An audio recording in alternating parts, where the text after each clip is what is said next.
começou com o amor pela natureza. Ele era fascinado pelos detalhes do mundo da natureza. Algo simples como a quantidade de terra que uma minhoca poderia cavar durante um dia era motivo de assombro para ele. E se transformou em um desejo ardente de entender. Quais são as leis da vida? Você consegue se imaginar sentado e dizendo para si mesmo que irá examinar esse assunto? Quais são as leis da vida? Foi o que Darwin anotou para si mesmo em seu caderno. E a coragem de falar a verdade. Ensinar sobre evolução naquela época era se declarar além do limite científico. Era ser um pária perigoso. Aventureiro científico, rebelde e opositor, e o homem que modificou para sempre nosso lugar no mundo. Charles Darwin, a voz da evolução. Distribuído por Logon. Versão brasileira, Sérgio Moreno. Charles Robert Darwin viveu uma vida dominada por poucas e poderosas influências. Ele nasceu em 1809, em uma época em que os homens não ousavam explorar questões profundas. Sua cidade natal, Shrewsbury, na Inglaterra, era repleta de uma paisagem rural belíssima, que o imbuiu do amor pela natureza. Sua mãe, inválida, vivia doente e pouco disponível para o pequeno Charles. Seu pai, Dr. Robert Darwin, era um aristocrata rico que governava a família com mão de ferro. Robert Darwin era um homem poderoso, um médico bem conhecido, rico, um bom investidor. Uma figura que marcava sua presença na zona rural. Era praticamente um aristocrata na região em que vivia. O Dr. Darwin prezava sua posição social e pressionava Charles a agir respeitosamente. À noite, os filhos de Darwin se sentavam para ouvir enquanto o pai, de 160 quilos, passava horas falando sobre o bom comportamento. Charles se sentia como um solitário na multidão, intimidado pelo pai e distante de 5 irmãos. Acho que ele não dispunha de muita privacidade. Não havia um território que fosse exclusivamente seu e, ao sair pelo campo, ele não apenas ficava só, mas permitia que tivesse algo apenas seu. E acabou sendo notado na família e em seu círculo de amigos como o jovem colecionador. Quando Charles tinha 8 anos, sua mãe morreu de uma doença depauperante. O Dr. Darwin insistiu na ordem e no decoro e desestimulou as crianças a expressarem sua tristeza. Charles pareceu não se afetar pela perda da mãe.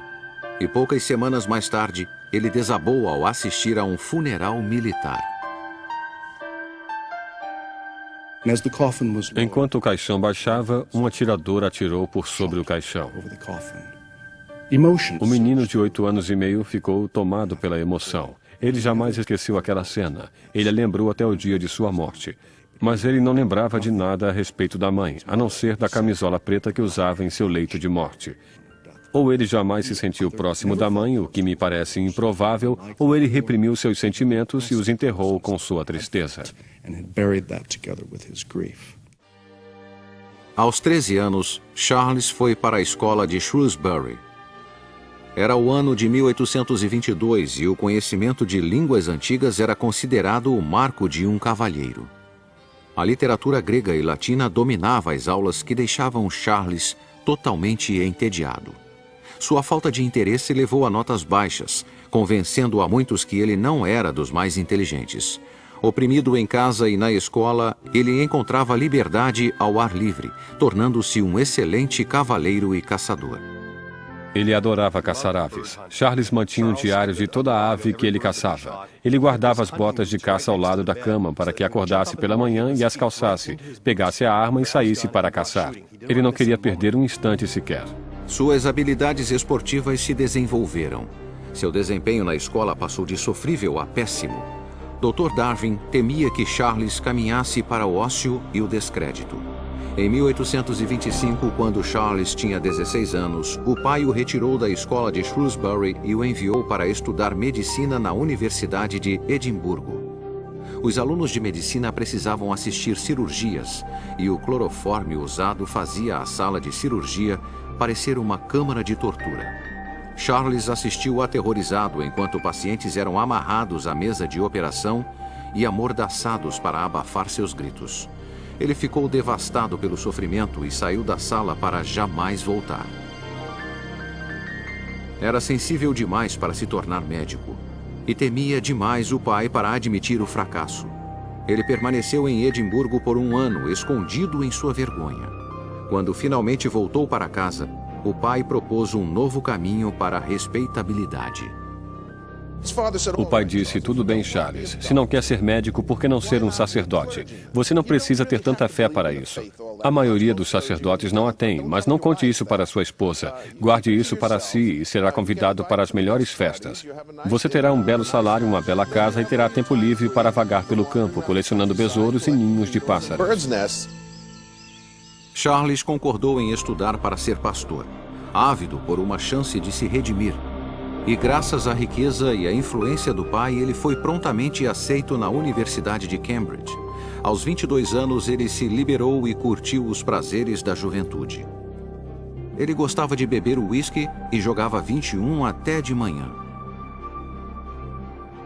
Saía com uma jovem chamada Fanny Owen, sua primeira namorada. Ele parecia mais perdido que nunca, até que encontrou um homem que mudou sua vida. O professor John Henslow, clérigo de profissão e botânico amador, que despertou a paixão adormecida de Darwin pelo mundo da natureza. Suas longas caminhadas eram tão comuns que Darwin era chamado o homem que anda com Henslow.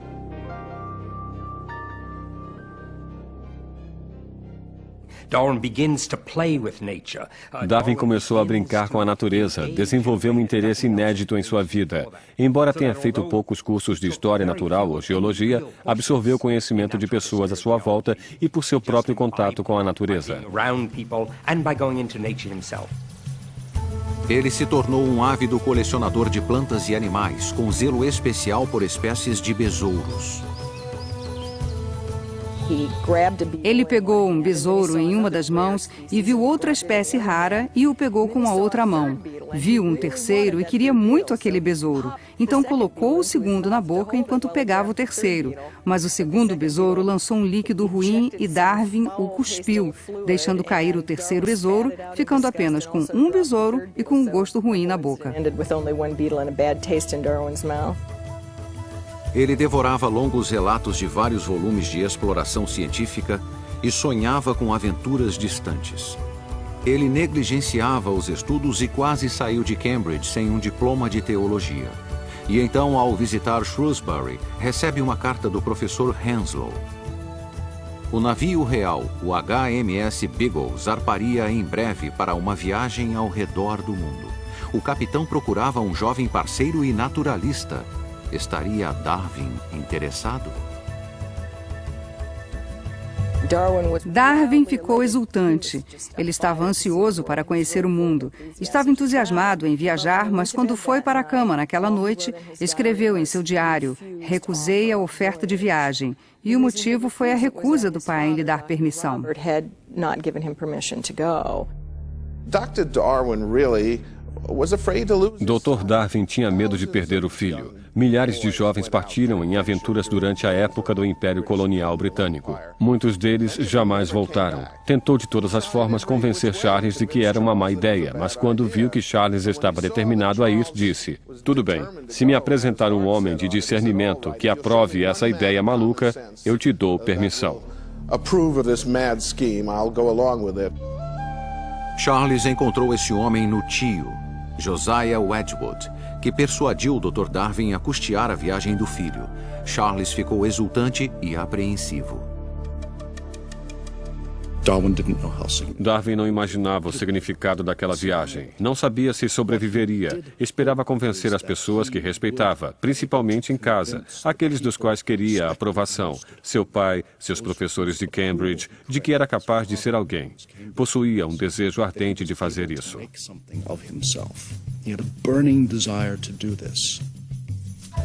Após 22 anos como o filho excêntrico, Charles estava determinado a se destacar. Ele abandonava uma namorada jovem e bonita e a família que amava por um salto no desconhecido.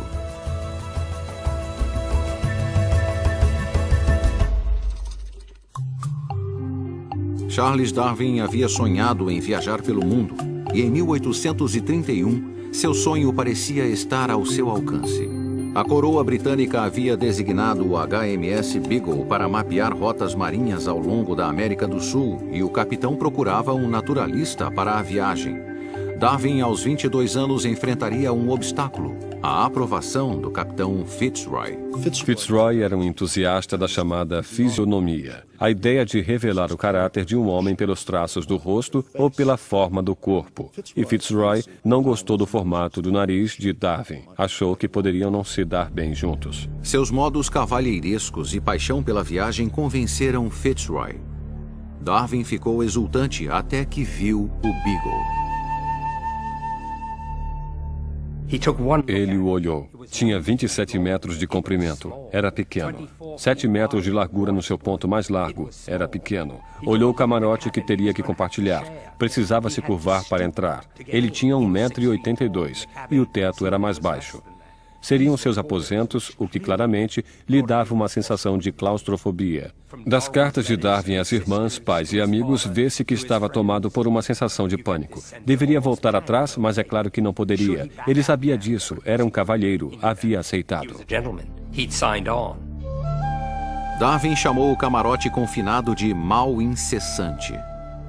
Ele se perguntava como 74 homens poderiam conviver durante os próximos 3 ou 5 anos quando soube que a embarcação era uma fragata, uma classe de embarcação instável conhecida como caixão flutuante. O navio ficou ancorado por meses esperando pelo bom tempo. Certa noite, alguns marinheiros se embebedaram. Na manhã seguinte, Fitzroy mandou que fossem açoitados. Darwin ficou horrorizado com o corretivo brutal e se perguntou se aguentaria uma viagem longa. Ele ficou tão ansioso que passou a ter dores torácicas.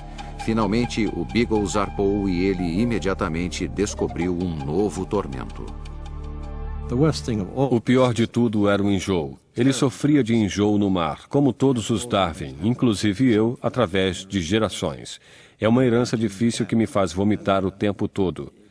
E o que surpreendeu a mim e a outras pessoas foi que ele sobreviveu apesar do enjoo, já que passou pelos piores mares do mundo.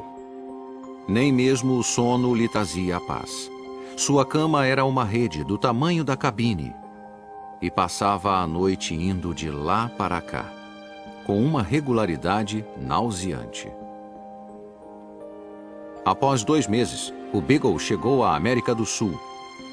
Darwin recebeu suas primeiras cartas de casa e foi atingido por mais um golpe arrasador. Quando Darwin partiu, tinha uma namorada. Seu nome era Fanny Owen. Eles costumavam deitar nas plantações de morango e comer morangos juntos. E Darwin tinha um verdadeiro amor por ela. Fanny disse que esperaria, mas não o fez. Em menos de 1 ano de sua partida, ela se casou. Darwin ficou desolado com a notícia. Mas a natureza, seu amor mais antigo, preencheu o vazio. Nenhum romance poderia se igualar ao êxtase de sua primeira caminhada pela floresta tropical brasileira. A elegância das folhagens, a novidade das plantas parasitas, a beleza das flores me encheram de admiração. Esse dia trouxe um prazer maior que jamais imaginei sentir novamente. A mente é um caos de fascínio. Charles Darwin. Charles Darwin. Incansável, ele recolheu fósseis, peles e carcaças de centenas de formas de vida exóticas. Sempre que o Beagle aportava, era o primeiro a desembarcar para subir as montanhas. Ele andou por 640 quilômetros com gaúchos fortes, em suas palavras, os cowboys da América do Sul. Eram homens rudes e violentos. Darwin era um cavaleiro e os acompanhou bem. Quando jovem, ele era muito forte e vigoroso. Seus modos gentis conquistavam tanto nativos quanto seus rabugentos companheiros de viagem. Os marujos o chamavam de filo ou filósofo e o achavam excêntrico, mas inofensivo. Eles construíram barris para guardar sua coleção crescente de espécimes raros. Eles achavam que era importante e tinham razão. Ele havia se disposto a decifrar o enigma da intricada teia da natureza passo a passo. Ele descobriu um indício essencial nas montanhas acima da cidade de Salvador. Ele olhou para cima e viu ao longo da montanha uma faixa estreita que descobriu serem conchas. Seguiam regularmente pelo terreno, bem mais alto que o mar, e Darwin começou a se perguntar o que havia ocorrido. A terra teria se erguido ou a água baixara? A cristandade achava que a superfície terrestre permanecera fixa desde o dilúvio. Suas próprias observações lhe diziam que era um planeta em constante mudança. Inflamado por seu entusiasmo intelectual, ele parecia desatento a potenciais perigos. Na Argentina, ele desafiou o cruel ditador, o general Juan de Rosas. Darwin precisava vê-lo para obter um passaporte. Ele se denominou Dom Carlos, naturalista. E perguntaram, naturalista? O que é naturalista? E ele respondeu através do intérprete que um naturalista era um homem que se interessava por tudo, por qualquer coisa. E disseram, um espião. Darwin conseguiu conquistar Rosas, obtendo passe livre e acompanhantes para entrar na densa floresta. Ele estava cada vez mais seguro de si até que encontrou os selvagens da Terra do Fogo.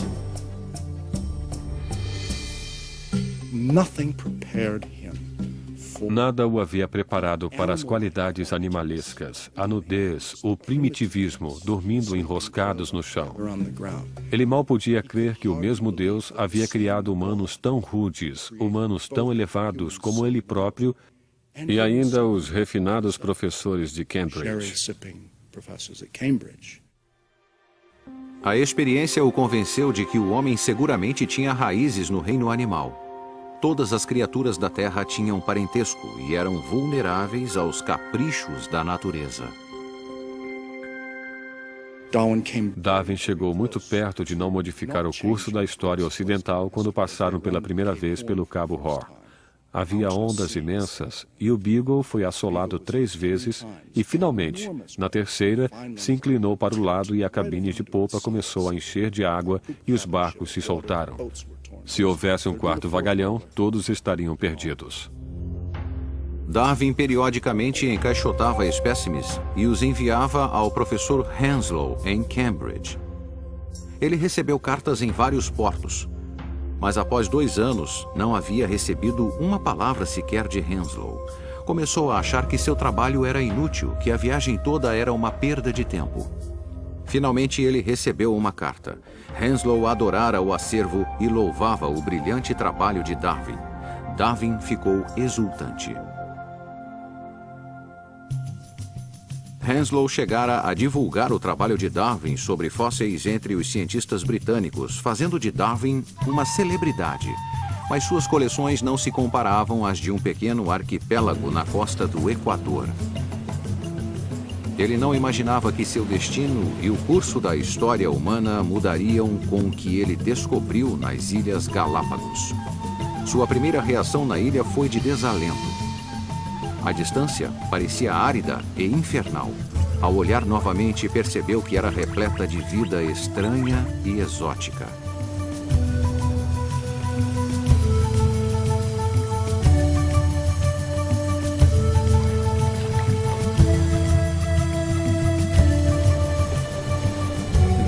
Os Galápagos que ele encontrou eram uma espécie de laboratório ao ar livre, algo pré-histórico e ainda existente naquele tempo. Era o local mais extraordinário onde o homem jamais pisara até os últimos 100 anos. E nenhum animal tinha medo dos homens, o que era emocionante.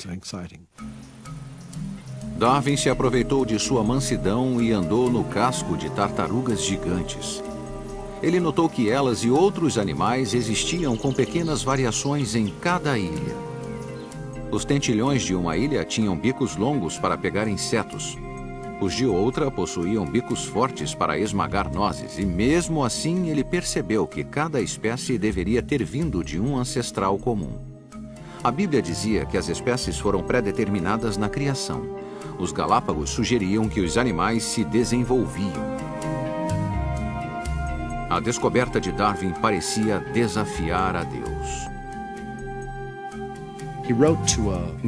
Ele escreveu a um amigo: é como confessar um assassinato, mas preciso acreditar que as espécies podem se modificar, evoluir. Bom, era como um assassinato, porque um assassinato é um crime capital. Os assassinos são punidos. Darwin sentiu que seria punido.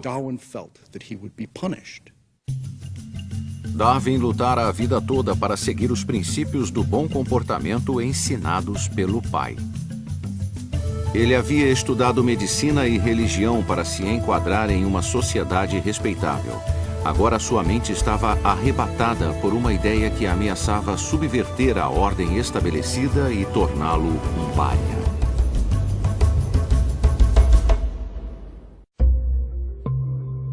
Em 1836, o HMS Beagle retornou à Inglaterra após 5 longos anos no mar. Charles Darwin havia começado a viagem como um jovem assustado recém-saído da faculdade. Ele a terminou como um homem confiante de 27 anos.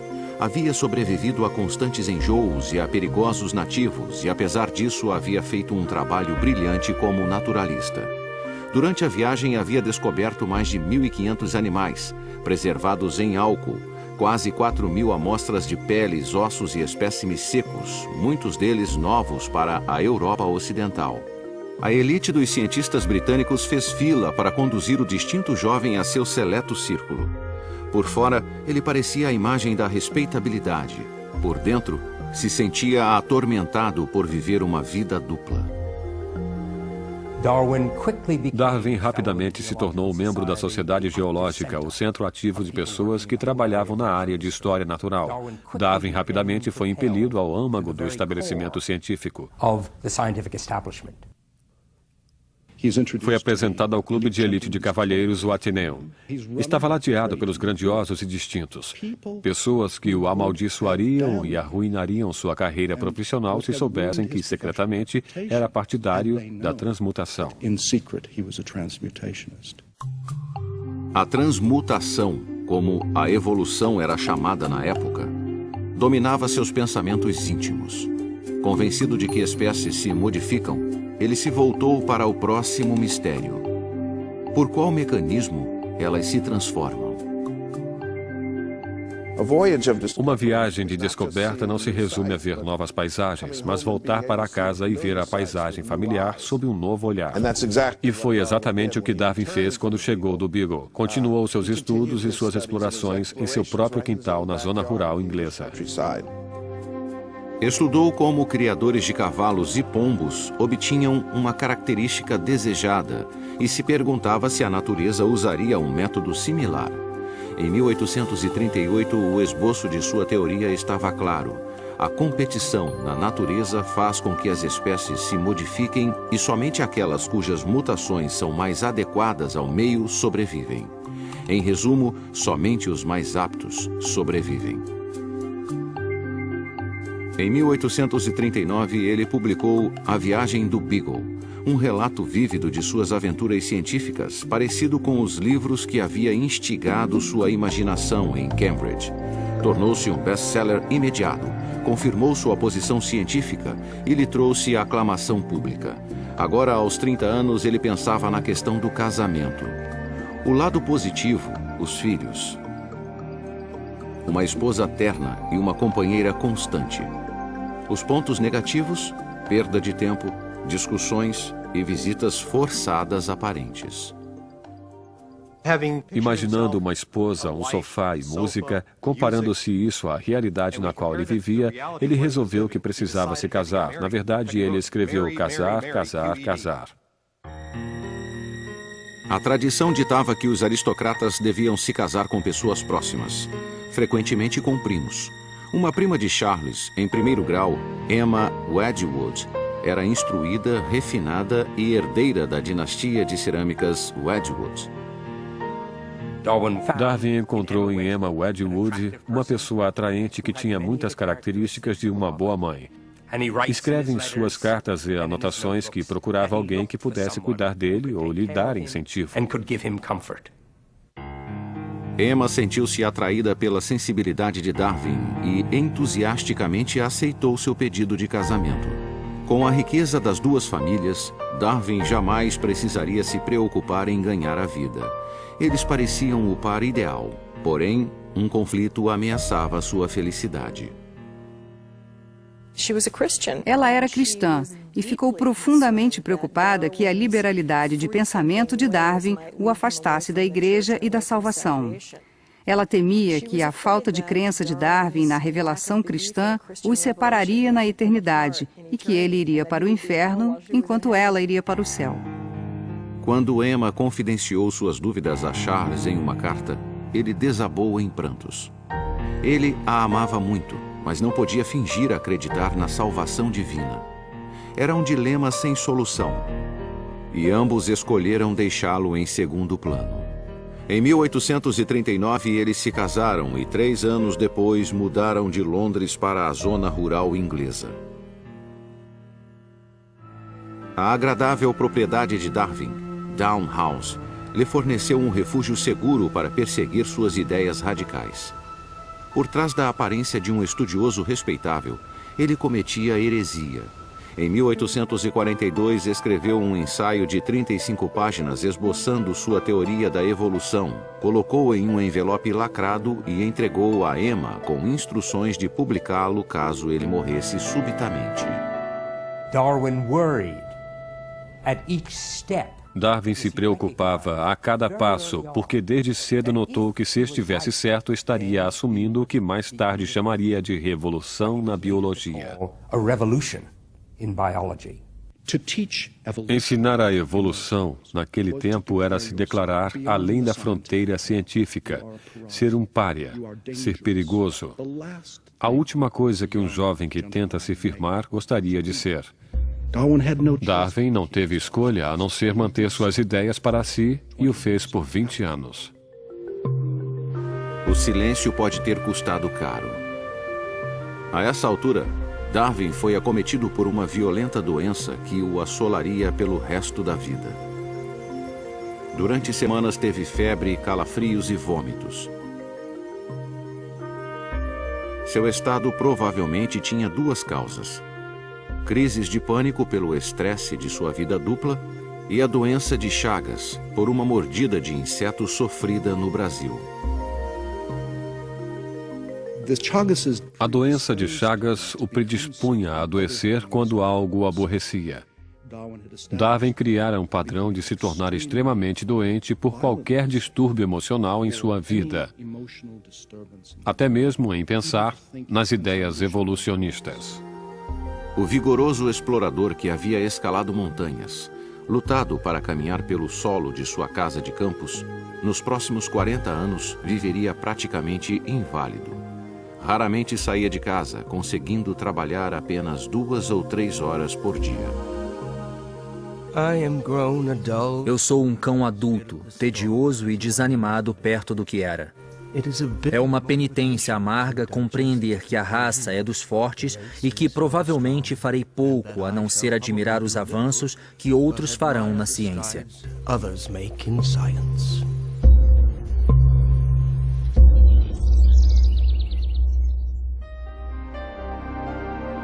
Darwin passou grande parte da década de 1840 fugindo do segredo bloqueado em sua mente. Sua teoria da evolução era explosiva demais para ser transmitida ao mundo. Poderia arruinar sua reputação e a de sua família. Problemas crônicos de saúde limitavam seu trabalho diário a poucas horas, tempo que era gasto explorando os menores detalhes da natureza. Ele dedicou 8 anos a uma análise exaustiva dos cirrípedes marinhos. Durante muito tempo, a casa de Darwin era o mundo dos cirrípedes. Havia cirrípedes em jarros por toda a parte. Há uma história de que um amigo do filho de Darwin o visitou e perguntou: onde o seu pai trabalha com os crustáceos? Sua doença o confinou a Down House e o forçou a trazer para si o mundo exterior através de um vasto universo de correspondência. Ele buscava informações com o mesmo apreço que havia colecionado besouros. Entrava em contato com todos, desde marujos a missionários e naturalistas, em busca de espécimes distantes e descobertas científicas. He worked hard. Ele trabalhava com afinco, escrevia cartas dia após dia, quer estivesse doente ou bem. Darwin escrevia cartas para outros cientistas explorando suas ideias. Onde viu isso? Onde encontrou aquilo? Você já ouviu falar disso? Então havia uma fascinante tensão entre Darwin, o consumado cientista internacional, e Darwin, o recluso. Consummate international scientist, and Darwin the recluse. Em casa, o dia todo contava com um ambiente doméstico arrumado e a atenção constante de sua amada esposa, Emma. Ela era sua enfermeira e protetora, abrigando-o de visitas não desejáveis. Quando estava cansado demais para trabalhar, ela lia alto ou tocava piano para ele. Eles tiveram 10 filhos. 7 viveram até a idade adulta. Em uma época de pais distantes e autoritários, como seu próprio pai, Darwin abertamente amava e venerava os filhos. Ele nunca estava ocupado demais para dar atenção a seus interesses ou para brincar com eles. Na verdade, um de seus filhos, aos 4 anos, entrou no escritório de Darwin e tentou suborná-lo com 6 centavos para deixar o trabalho e ir brincar com as crianças. Ele era muito afetuoso, era muito apegado aos filhos e gostava de se divertir com eles. Assim como Darwin amava os filhos, eles entendiam sua sensibilidade incomum ao sofrimento. Quando as crianças se machucavam, sofriam um corte ou um arranhão, elas esperavam no corredor do escritório de Darwin até que ele saísse para colocarem curativos, porque a visão de ferimentos o deixava devastado e eles queriam poupá-lo desse sofrimento. Ele tinha uma ligação especial com a filha mais velha, Annie. Uma criança alegre e otimista. Ela se tornou sua companheira constante. Ela era uma criança linda e Darwin achava que ela seria a filha que cuidaria dele em sua idade avançada. Ela brincava calmamente perto de sua cadeira enquanto ele fazia suas pesquisas. Era a única filha que ficava no escritório enquanto ele trabalhava. Aos 9 anos, o espírito alegre de Annie começou a desvanecer. Por um período de meses foi enfraquecendo cada vez mais, resistente a todas as tentativas de cura. Darwin freneticamente consultava um especialista após outro. Finalmente, sozinho ao lado de seu leito, ele a viu partir, sem nada poder fazer. Ele ficou lá e a observou até a morte no final da semana de Páscoa de 1851. Quando ela se foi, se deu conta de que não havia ressurreição. E acho que a morte de Annie, esmagada pela luta pela vida, marca o fim da crença de Darwin em um universo justo e ético.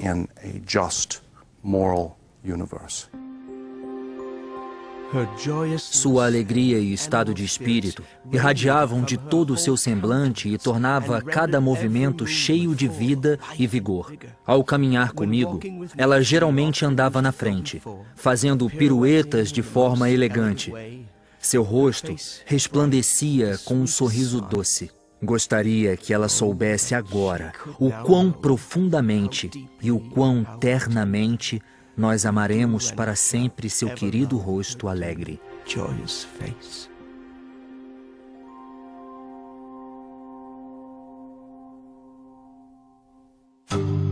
Após a morte de Annie, Darwin retomou o trabalho adiado por tanto tempo, a revelação pública de sua teoria da evolução.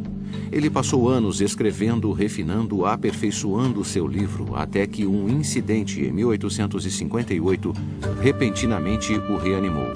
Havia esperado 20 anos para publicar, e agora o naturalista inglês Alfred Wallace havia independentemente desenvolvido ideias similares sobre a evolução e a seleção natural. Darwin estava determinado a reivindicar crédito público por sua ideia revolucionária e irrompeu em um frenesi de escrever durante 13 meses. Ele sabia que seu livro ameaçaria sua reputação e colocaria em perigo o futuro dos filhos. E o pior de tudo, traria sofrimento para uma mulher que ele chamava de meu anjo. Emma, a esposa, era uma cristã devota. Darwin a amava, a respeitava verdadeiramente. E, portanto, fazer algo que obviamente a magoaria era algo que ele detestaria fazer. E mesmo assim, estava claro para ele, desde o início, que a ideia que ele lançava era algo que ela teria extrema dificuldade em lidar. Porque a evolução implicava que os humanos eram meramente animais sem uma alma imortal, os cristãos a consideravam imoral. Sem a alma não há incentivo para se viver uma vida de bem. Não há paraíso ou inferno, não há recompensas nem punições. E enquanto lutava para terminar o livro, Darwin sentia que sofria por seus pecados. Ele tinha furúnculos, caiu e machucou a perna, mal podia andar. Vivia vomitando e tentava corrigir a prova do livro e enviava cartas para acompanhar as cópias de apresentação para seus amigos de Cambridge, seus clérigos. E ele dizia, ansiarão por me crucificar vivo e assim por diante. Realmente sentimentos muito fortes de medo que reagissem contra o livro ao qual dedicara a sua vida. Ele sentia o peso do mundo nos ombros. Durante 20 anos, havia lutado contra seu destino. Durante 20 anos, vivera uma vida dupla. Agora, seu silêncio terminara. Em novembro de 1859, ele publicou A Origem das Espécies e aguardou pela tempestade.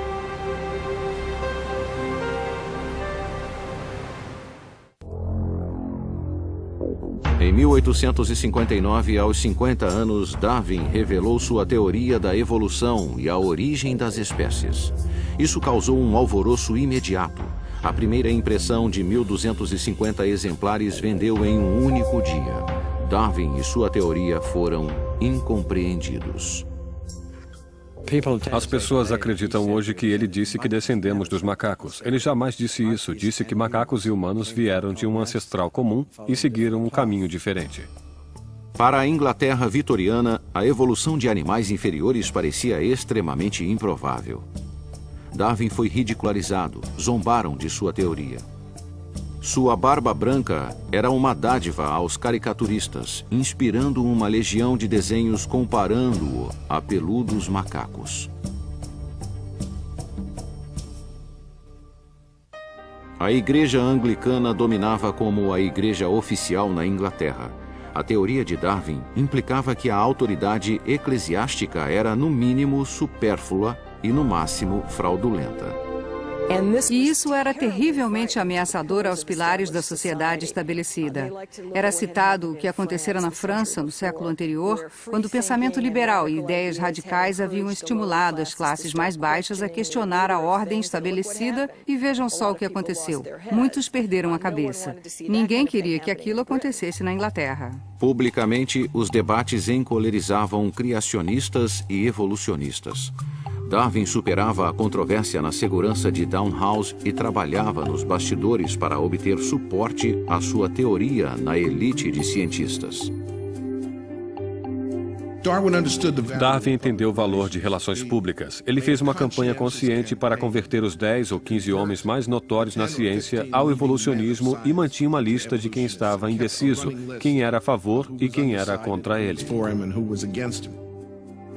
A opinião pública e intelectual foi aos poucos se voltando a seu favor. Ninguém com mente aberta poderia ignorá-la. Até alguns religiosos concordaram que Deus poderia ter criado a vida na Terra para que as criaturas que criou evoluíssem e se modificassem.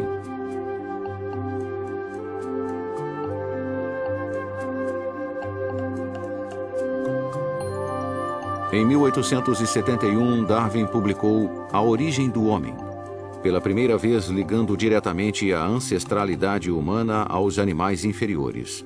Para sua surpresa, a obra foi recebida sem o furor que havia cercado a origem das espécies.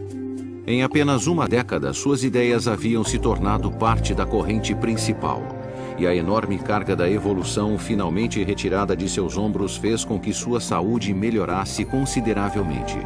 Os sintomas terríveis de mais de 30 anos desapareceram. Ele vagava pelo terreno de Downhouse com vigor renovado, avidamente interessado no estudo detalhado de vermes. O mundo havia mudado em 20 anos desde A Origem das Espécies. Enquanto muitos ainda discordavam das ideias de Darwin, ninguém era ridicularizado por discuti-las. Darwin se tornou uma figura idosa respeitada e foi agraciado com um diploma honorário de Cambridge, 50 anos após quase ter sido reprovado. Sua alma estava em paz, a não ser pelo conflito doloroso e não resolvido com a esposa, Emma. Emma acreditava piamente na vida eterna para os cristãos salvos e ficava muito triste em pensar que ela e Darwin não passariam aquela vida juntos. Essa diferença religiosa se tornava mais pungente à medida que os anos finais se aproximavam. Em abril de 1882, Darwin, aos 73 anos, sofreu um grave ataque cardíaco e passou os poucos dias que lhe restavam como a maior parte de sua vida, amparado por sua querida Emma. Quando ele morreu literalmente nos braços dela, sua cabeça repousada em seu regaço ao dar seus últimos suspiros, ele disse que esperava que de alguma forma eles pudessem ficar juntos. Mas sabia que por sua luz, ela teria uma vida eterna e ele não. Sua morte deu origem a uma controvérsia final: o local de sepultamento. A família se surpreendeu com a solicitação de que o corpo fosse enterrado na abadia de Westminster. Os tempos eram tempestuosos. A abadia precisava mais disso do que ele precisava da abadia, porque Darwin havia anexado novos territórios, sendo o grande imperialista, novos territórios de conhecimento, e havia colocado a bandeira da ciência em novos reinos. A Inglaterra reclamava seu filho rebelde como seu. Em 26 de abril de 1882, a elite da sociedade britânica se reuniu no pátio da igreja da abadia de Westminster para ver Darwin ir repousar ao lado de Sir Isaac Newton. Um agnóstico que havia minado a autoridade cristã passaria a eternidade em solo sagrado. Nos séculos após sua morte, A Origem das Espécies foi publicada 400 vezes, em 29 idiomas. Seus princípios sobre a modificação por elementos naturais alteraram para sempre a forma como vemos o mundo. A partir da publicação de A Origem das Espécies, Deus foi posto de lado em área após área, na medida em que a explicação natural tomou conta. Todos os fenômenos de seres vivos, inclusive os humanos, sua organização social, seu comportamento, são desenvolvidos e controlados pelas forças naturais. Darwin modificou a visão de mundo para sempre, como poucos homens fizeram no curso da história. Ele deu origem a uma nova era na ciência, assim como na cultura popular. Acho fascinante que seu nome apareça nos jornais e revistas e até na televisão. Praticamente todos os dias há menção a Charles Darwin, o que me é muito caro. Na verdade, já me perguntaram se podiam me tocar ao saberem que sou seu bisneto. Isso me impressiona bastante. Darwin dedicou sua vida a descobrir os grandes segredos da natureza. Durante seu funeral, o coro da abadia cantou um hino especialmente composto com a letra do livro dos Provérbios. Bem-aventurado o homem que encontra sabedoria e o que adquire conhecimento.